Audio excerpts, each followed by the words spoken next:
बिस्मिल्लाहिर्रहमानिर्रहीम। अस्सलाम वालेकुम स्टूडेंट्स। स्टूडेंट्स, आज हम अपने बायोलॉजी पार्ट 1 चैप्टर नंबर 6 का लेक्चर नंबर 7 की तरफ जो है ना वो चलते हैं। लेक्चर नंबर 7 में बेटा हम डिस्कस करेंगे growth and reproduction of bacteria. तो जब हम ग्रोथ और रिप्रोडक्शन बैक्टीरिया के डिस्कस करते हैं तो ग्रोथ का मतलब आमतौर पर होता है इंक्रीज इन साइज, के साइज में बढ़ोतरी, साइज का बढ़ जाना। तो बैक्टीरियल ग्रोथ जो है वो increase in number of bacterial cells से इसकी मुराद है। ठीक है कि बैक्टीरिया जो है वो 1 से 2 में जब ग्रो करता है तो उसको हम जो है ना बैक्टीरियल ग्रोथ कहते हैं, अपना नंबर इंक्रीज करता है। ठीक है, बाय एसेक्सुअल रिप्रोडक्शन मेथड, और उस एसेक्सुअल रिप्रोडक्शन के मेथड का नाम है बाइनरी फिशन। तो बाइनरी फिशन के जरिए बैक्टीरिया जो है वो 1 से 2 में ग्रो करते हैं और अपनी तादाद जो है after a definite period of time अपनी तादाद जो है ना वो बढ़ाते हैं। ठीक है जी। तो उसमें अब अगर हम स्टेजेस देखें कि बाइनरी फिशन के स्टेजेस में क्या क्या है, तो उसमें बैक्टीरिया सेल इलोंगेट होता है, बढ़ता है, अपने क्रोमोसोम को डुप्लीकेट करता है। ठीक है, डॉटर क्रोमोसोम्स को अलग करता है अपार्ट फ्रॉम ईच अदर, कि डॉटर क्रोमोसोम्स को एक दूसरे से अलग करता है। ठीक है, देन वो एक से दूसरे सेल में अपने जो नेक्स्ट फ्रेगमेंट्स होते हैं उनको कन्वर्ट कर लेते हैं। ठीक है, जो इनकी प्लाज्मा मेम्ब्रेन है, जब ये एक सेल से दूसरे सेल में डिवाइड होते हैं तो डिवाइड में यहाँ पर पिंचिंग बिहेवियर पाया जाता है कि प्लाज्मा मेम्ब्रेन इनवर्ड अंदर की तरफ पिंच करती है। ठीक है जी। अब उसमें क्या होता है कि जैसे आप एक लंबाई के रुख लंबा गुब्बारा लें और गुब्बारे को दरमियान से दबा दें, ठीक है, और उसको रोल कर दें, तो आप देखेंगे कि आपके पास दो तरह के सेल्स बन जाएंगे या दो तरह के पार्टीशंस बन जाएंगे। जैसे आप इस डायग्राम में देखें, ये एक बैक्टीरियल सेल है। सबसे पहले इसने क्या किया, अपना डीएनए को ग्रो करवाया। ठीक है, और डीएनए को रेप्लिकेट किया, देन उसने अपने सेल को इलोंगेट करवाया। फिर ये दरमियान में ये जो है ये पिंचिंग, इनवर्ड पिंचिंग हुई है, और इस इनवर्ड पिंचिंग से ये 1 से 2 सेल्स में कन्वर्ट हो जाते हैं। ठीक है ना। अब ये देखें तो आप देख रहे हैं कि इसमें ये 2 पार्टीशंस बन गए, और देन ये दोनों पार्टीशंस एक दूसरे से अलग हो गए और ये नेक्स्ट दूसरे साइकिल में एंटर हो चुके हैं।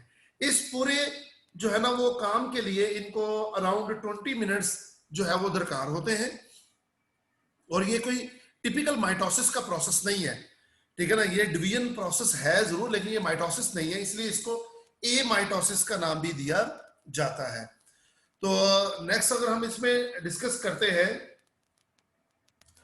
एक दफा जब बैक्टीरिया की डिवीजन हो चुकी होती है तो बैक्टीरिया अपने नेक्स्ट न्यू यूनिक फीचर्स जो है वो आहिस्ता आहिस्ता डेवलप करना शुरू कर देता है। जैसे कि पहले मैंने आपको बताया कि हमें इस बैक्टीरिया को ग्रो करने के लिए 20 मिनट्स चाहिए, और ये वो टाइम पीरियड है कि जिसमें एक बैक्टीरिया 2 बैक्टीरिया में कन्वर्ट होता है।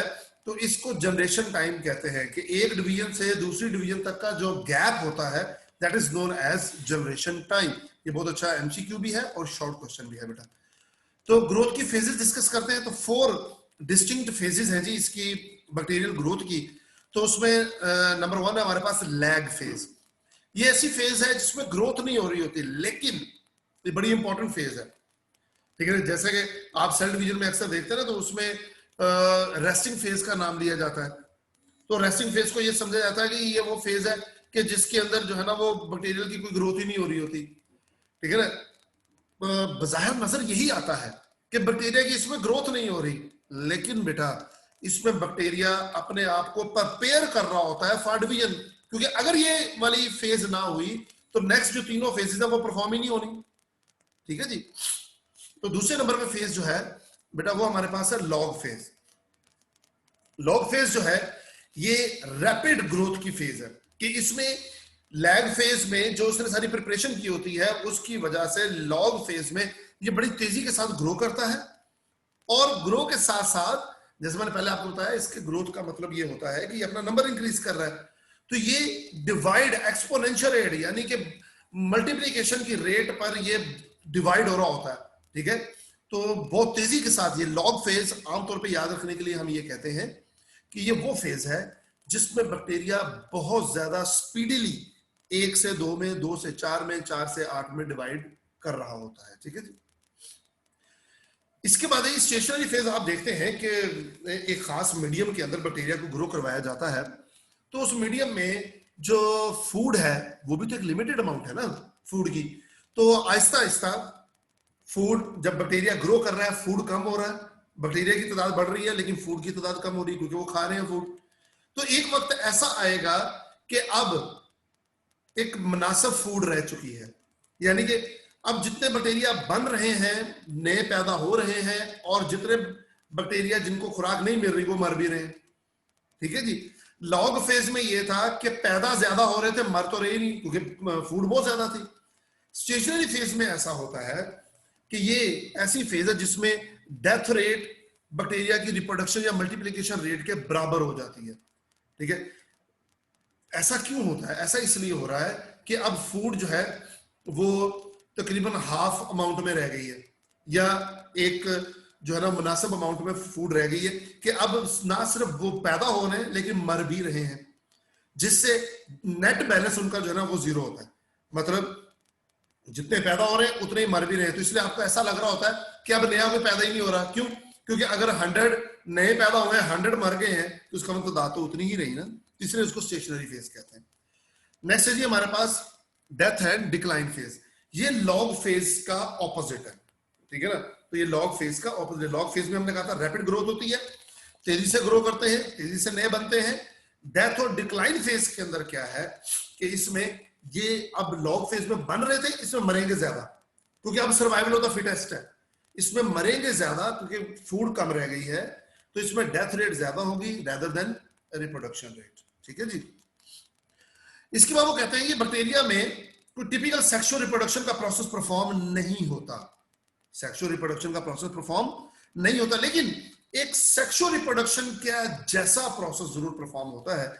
तो उसमें क्या होता है कि बैक्टीरिया जो है कुछ खास किस्म के इसके सेल्स होते हैं, जिन्हें हमने पीछे पढ़ा हुआ है स्ट्रक्चर ऑफ बैक्टीरिया के अंदर पिलाए हम कहते हैं। पिलाए जो है ये जैसे ये एक पाइलस, सिंगुलर पाइलस और प्लूरल वर्ड पिलाए, ये पिलाए जो है ये अटैचमेंट के लिए इस्तेमाल होते हैं। एक से दूसरे बैक्टीरिया में ये अटैचमेंट होगी पिलाए के जरिए, और इस अटैचमेंट के दौरान एक जो था जेनेटिक मटेरियल एक बैक्टीरिया का वो निकल के दूसरे में चला जाता है, और जब एक से दूसरे में चला जाता है जेनेटिक मटेरियल, तो उससे एक नया ऑर्गेनिज्म जो है ना वो प्रोड्यूस होता है। तो इस तरह it's not a complete sexual reproduction but it's a kind of a sexual reproduction. ठीक है जी। तो इस प्रोसेस को बैक्टीरिया के अंदर और दूसरे जितने ऑर्गेनिज्म में ये प्रोसेस परफॉर्म होता है, that type of genetic mixing, ठीक है, और genetic transformation is known as conjugation. ठीक है जी। इंपॉर्टेंस ऑफ बैक्टीरिया में देखें जी, सबसे पहले हम इकोलॉजिकल इंपॉर्टेंस देखते हैं बैक्टीरिया की। बैक्टीरिया इकोलॉजिकली बेटा हमारे लिए बहुत ज्यादा इंपॉर्टेंट है, और आमतौर पर अगर देखा जाए तो हर जगह जहां पर भी जिंदगी के कोई भी आसार हैं वहां पर बैक्टीरिया जो है उन्होंने अपनी अजारादारी बनाई हुई है, वहां पर बैक्टीरिया मौजूद है जी। तो ज्यादातर बैक्टीरिया जो है ये डिकम्पोजर्स होते हैं और ऑर्गेनिक मैटर को, डेड ऑर्गेनिक मैटर को डिकम्पोज करते हैं। तो बायोकेमिकल साइकिल्स के अंदर इनकी कंप्लीशन में इनका बहुत इंपॉर्टेंट रोल है, जैसे कि नाइट्रोजन साइकिल है, फास्फोरस, सल्फर और कार्बन साइकिल वगैरह मौजूद है। तो इसलिए ये नेचर में हमारे हर जगह पर मौजूद है। इकोनॉमिक इंपॉर्टेंस देखते हैं जी इनकी। बैक्टीरिया जो है वो बहुत सारी इंडस्ट्रीज में, फूड इंडस्ट्रीज में इस्तेमाल होते हैं, ड्रग इंडस्ट्रीज में इस्तेमाल होते हैं, एंटीबायोटिक्स जो कि इनकी ये गैस इस्तेमाल की जाती है उनके बनाने में इस्तेमाल होते हैं, बहुत सारी वैक्सीन्स हैं जो कि कमर्शियल स्केल में बनाने के लिए इस्तेमाल होते हैं। बायोटेक्नोलॉजी की जो फील्ड है वो बैक्टीरिया के बगैर कुछ भी नहीं है, तो इसलिए बायोटेक्नोलॉजी में बैक्टीरिया का एक बहुत बड़ा यूज है।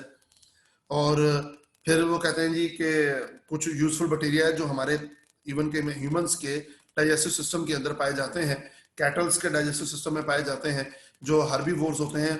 तो वहां पर सेलुलोज को डाइजेस्ट करने के लिए सेलुलेज एंजाइम जो है ना वो प्रोड्यूस किया जाता है, तो वो बैक्टीरिया की मदद से प्रोड्यूस किया जाता है, तो इसलिए उनकी डाइजेशन में ये हेल्प करते हैं बहुत ज्यादा। बहुत सारे बैक्टीरिया हैं जो कि डेयरी प्रोडक्ट्स, जैसे कि हम लोग योगर्ट खाते हैं, चीज, बटर, विनेगर वगैरह है, उसकी प्रोडक्शन बैक्टीरिया के थ्रू ही होती है, बैक्टीरिया के बगैर ऑब्वियसली नहीं हो सकती। लेकिन कई जगहों पर फिर थोड़े बहुत नुकसान भी सामने आते हैं कि बैक्टीरिया जो है हमारे food stuff, leather goods, timber would and vegetables वगैरह उनको नुकसान भी पहुंचाते हैं। तो प्लांट पैथोजेनिक बैक्टीरिया जो है वो बहुत सारी एग्रीकल्चर इंडस्ट्रीज को अफेक्ट करता है, मतलब कि उनमें बीमारियां फैलाते हैं प्लांट्स की। पूरी जो क्रॉप्स जो एक लार्ज नंबर ऑफ एरिया के ऊपर बनी होती है सारी डिस्ट्रॉय हो जाती हैं। कुछ जो शरपसंद अनासर हैं वो बायोलॉजिकल वेपन्स भी बना रहे हैं बैक्टीरिया के जरिए। तो कुछ बैक्टीरिया ऐसे हैं जो कि बायोपेस्टिसाइड्स में भी इस्तेमाल होते हैं। देन मेडिकल इंपॉर्टेंस में आप देखें जी, बहुत सारी डिजीजेज हैं जिनके क्योर हम जो है ना वो बैक्टीरिया के जरिए हासिल भी कर रहे हैं। और बैक्टीरिया बहुत सारे जो है ना वो बीमारियां इंसानों में अलग, एनिमल्स में अलग, प्लांट्स में अलग, मुख्तलिफ किस्म की बीमारियां जो है ना वो फैलाते हैं। तो अप्रॉक्सीमेटली वो कहते हैं 200 के करीब स्पीशीज ऐसी हैं जो कि जो है ना वो बीमारियां फैला रहे हैं ह्यूमंस के अंदर। कुछ बैक्टीरिया जो है बायोलॉजिकल रिसर्च में बहुत ज्यादा इस्तेमाल होते हैं। जैसे मैंने पहले ही बताया आपको, बायोटेक्नोलॉजी जो है वो बैक्टीरिया के बगैर कुछ भी नहीं है। बहुत सारी एंटीबायोटिक्स हैं, ठीक है, जो कि इनसे प्रोड्यूस की जाती है। लाइक एक्टिनोमाइसीड्स फैमिली जो है बैक्टीरिया की, वो बड़ी इंपॉर्टेंट है जो है ना वो ये एंटीबायोटिक्स वगैरह बनाने के लिए, ठीक है जी। तो बेटा आज के टॉपिक में हमने बैक्टीरिया की ग्रोथ और रिप्रोडक्शन के बारे में पढ़ा और इसकी इंपॉर्टेंसेस के बारे में पढ़ा कि बैक्टीरिया हमारे लिए क्यों जरूरी है, क्यों इंपॉर्टेंट है, ठीक है जी। तो ये था आज का वाला टॉपिक बेटा। अपना ख्याल रखिएगा, अपने आसपास के लोगों का ख्याल रखिएगा। अल्लाह हाफिज।